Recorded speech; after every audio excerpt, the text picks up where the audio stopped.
Peace and love. All right, y'all. So I'm going to do a collective reading, an energy check.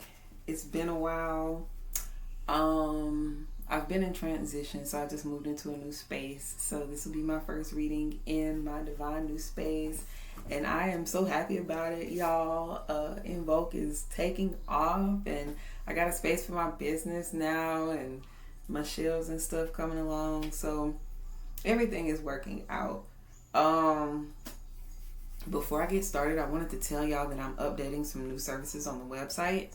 I will no longer be posting a lot on my Facebook that I'm doing money rituals. So if you want a money ritual, make sure that you are following the website, that you're subscribed to the website. That way you can get notifications and emails when I am doing collective money rituals, because y'all, these money rituals been hitting like a mug. Okay, so anyways, let me tell y'all, okay, I'm going to do just a general energy reading. The reason that I'm doing my rituals like this now is because these monitoring spirits are coming in so hard. Like, there's a lot of jealous energy, a lot of envy. There is a lot of people who don't want to see people doing well, right? I've had a lot of testimonies from a lot of people in my collective who come to me for readings and services that are doing amazing. But we always have those moments where we're either having a breakdown, a breakthrough, our highs and our lows. And one of the things that I've been picking up is these monitoring spirits are coming in heavy. Okay? Some because they don't want to see this amount of money that is coming in. They don't want to see this success. They don't want to see the collective win. And I'm part of the collective too. But they don't want to see us thriving and successful. And we are in an era right now where there's a huge shift taking place. So those who are getting the activations, they're up in the rise. And the reason that they've worked to dumb us down and to program us and to poison us and so much is to keep us so that we don't rise.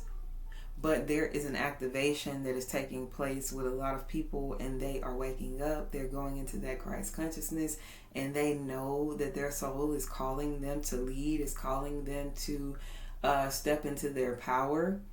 And so you can't be stopped when you're chosen, when you're called to do something, right? But these monitoring spirits are coming from all angles. So even with people who can be our loved ones, our friends, our families, people that we work with, people that we don't know too well, but they just don't like us for whatever reason. Some people can just come in and be complete spiritual ops to our journey, because they're just not on that frequency. They're not trying to get on that frequency, and they don't want to be on that high vibration. Okay, some people are literally attached to negative entities, and they don't want to break free from those spiritual patterns because they love to live in those toxic places. Those demons have controlled their vessels. So you just can't get through to everyone, because some people are literally energy vampires and parasitic to your purpose. So we have to always make sure that we're aligned with our purpose. And I think, like, even with doing the readings, I kind of wanted to back away so much from doing like love readings, because I really wanted to get my collective in a place where they're ready for battle, because we're getting ready to get into a place where you need to be with your divine partner if you're going to be in this battle, because a karmic is going to drain you. A karmic is going to contribute to the monitoring spirits. The karmics are going to bring you down with the people that you are trying to fight against. And so we want to make sure that we're actually aligning with our person. And how we do that, and the best way to do that is, especially for my divine feminines, is to not chase, but to use their divine feminine power to attract their person. Okay? Hold on just a second. My daughter's calling me. What is it? Okay, bring it to me. So just keeping that in mind, because most of my clients are divine feminines, or we're working to get to that divine feminine level. But for us, our main thing is we should be focusing on, here you go, babe. We should be focusing on attracting and not chasing, right?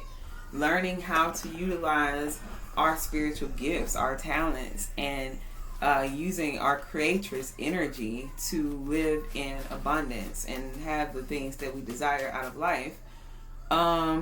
So I'm going to do a collective reading and take it if it resonates. It's not necessarily just for divine feminines. This can be masculines as well, but we're just going to go with whatever the message is that comes out from the ancestors. And I know that, like I said, I'm going to shut this. Oh my goodness. I think I'm going to shut it.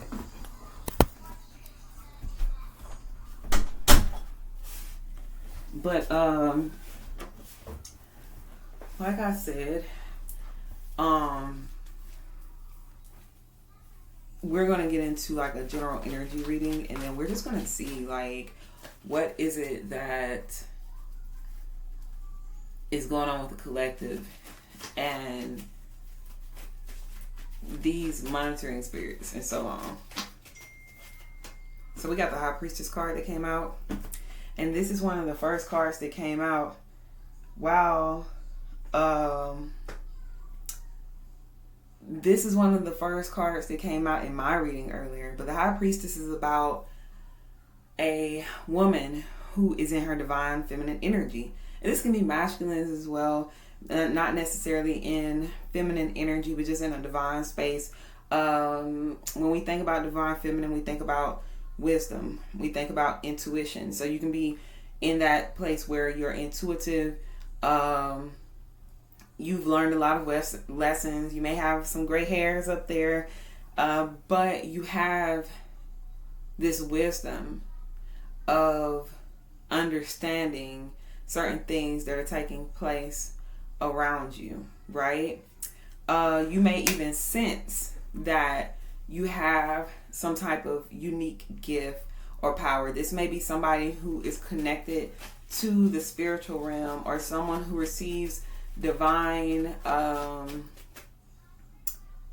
wisdom, downloads, messages. You know right from wrong. Like I said, very intuitive.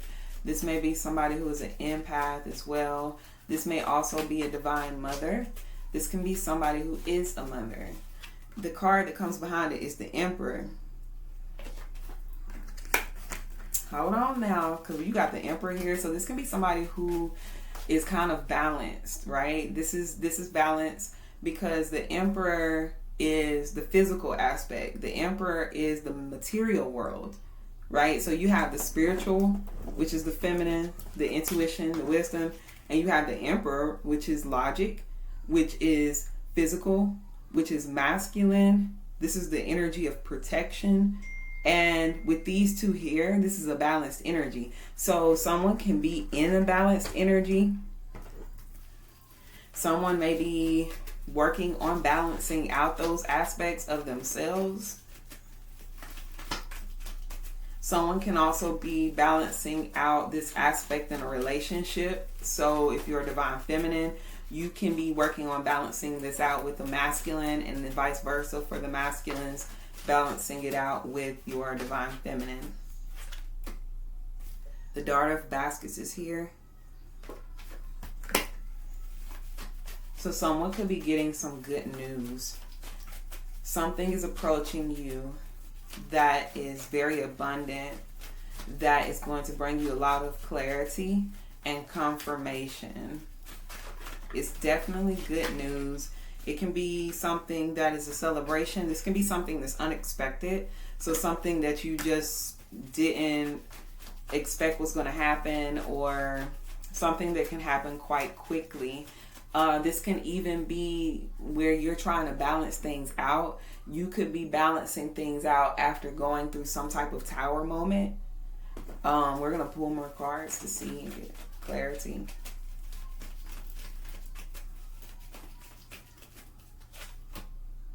The Nine of Baskets is here.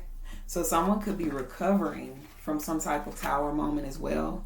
But I'm seeing a new beginning. So it's kind of like you're getting some news, some good news. And it's like it can be unexpected.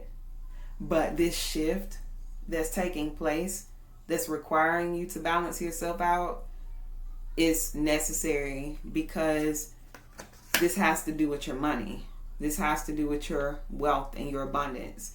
This is somebody who I'm seeing is going to be traveling, someone who is protected, someone who is living, a very luxurious lifestyle. This can be a descendant of wealth. So this person could have ancestors who were of royalty. I'm seeing some very noble ancestors, wise, could have been travelers, wealthy people, leaders. So this can also be traits that you carry as well. Yeah, this is definitely something that you have inherited, that was passed down. You see how the man is embracing the child here. So this is a bloodline thing. So somebody could be breaking some type of curse.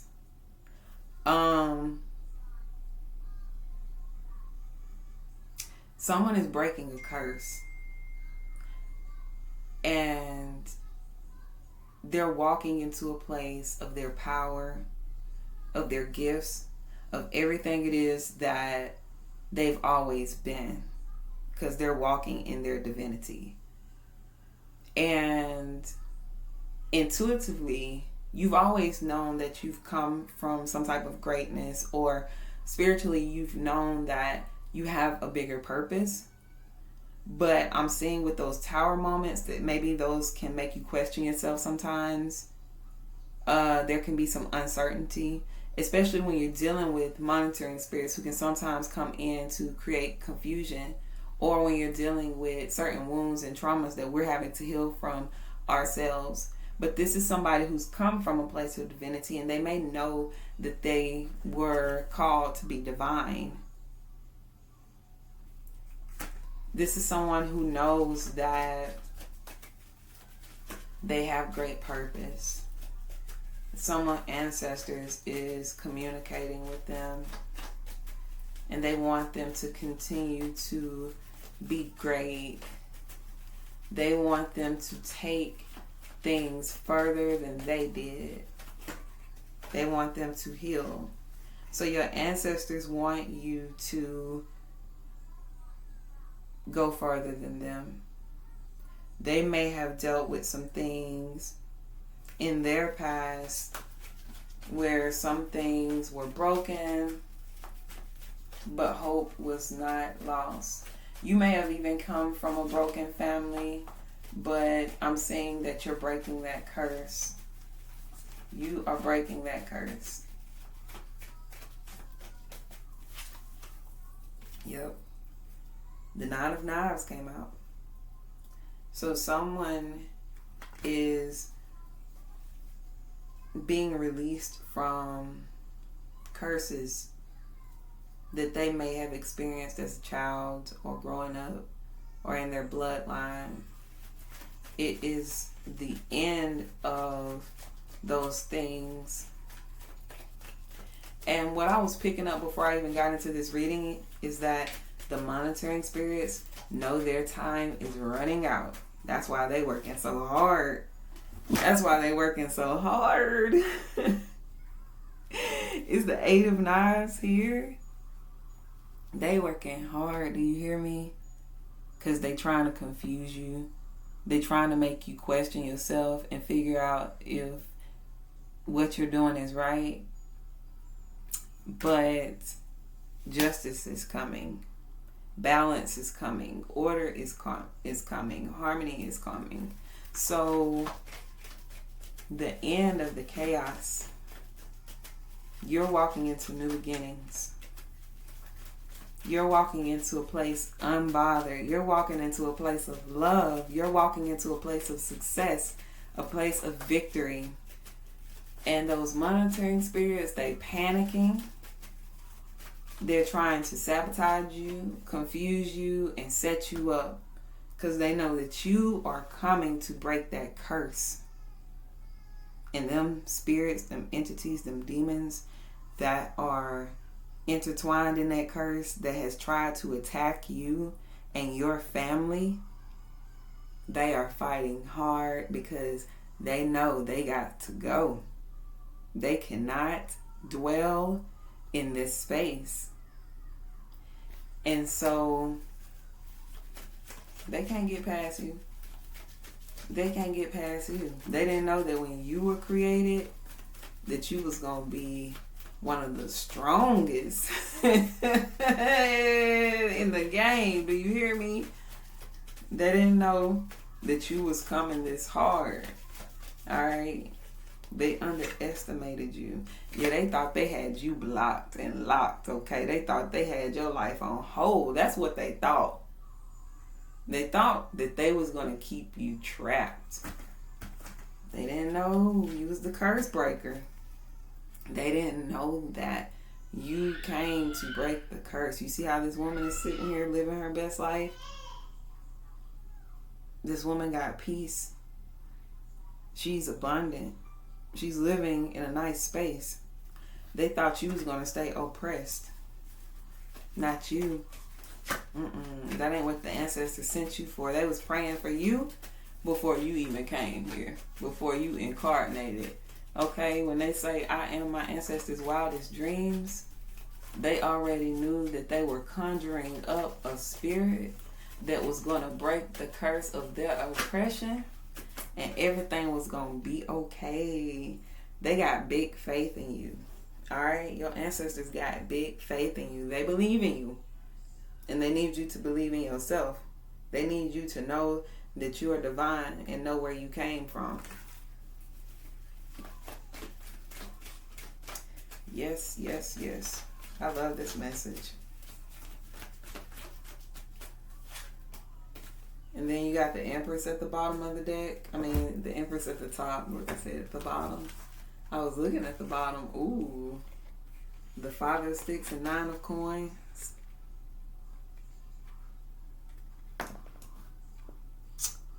All you got to do is stand in your power and stand in your gifts. You protected there. And this Empress card, the Empress card is here. You are loved. You are highly favored. Speak it. Everything gonna work out. Stay on your path. Stay in alignment. And have faith and believe in yourself and know that you came here to shine. So do not dim your light. Alright? That's what they want you to do. They want you to lose confidence. They want to break your spirit. They want you to not think so much of yourself. They want you to believe that you cannot get here. But you can. And your ancestors want me to let you know that. Okay? So that's how I'm going to finish that reading for y'all. But I wanted to let y'all know that you can book readings through the website now, as well as sound therapy. I also have bracelets that are in my inventory. I have different collections. So even though they appear as water, earth, tribes, so on, make sure y'all read through the descriptions because each bracelet does something different. Like these help me with my creative energy as well as communicating, and I really love that. But I also have a bracelet that helps protect me from negativity and from jealous and envious spirits. And so it wards those energies off, but it also helps me to become more intuitive of people who have those spirits in them so that I can see it ahead and I don't get attached into the relationship and be like, oh yes, let's be best friends, and then get disappointed later. These kind of help to balance out those chakras so that you can be more intuitive and more empowered. So I have tons of new bracelets in my inventory. Y'all make sure y'all check them out. And y'all have a wonderful week. Peace, love, and light.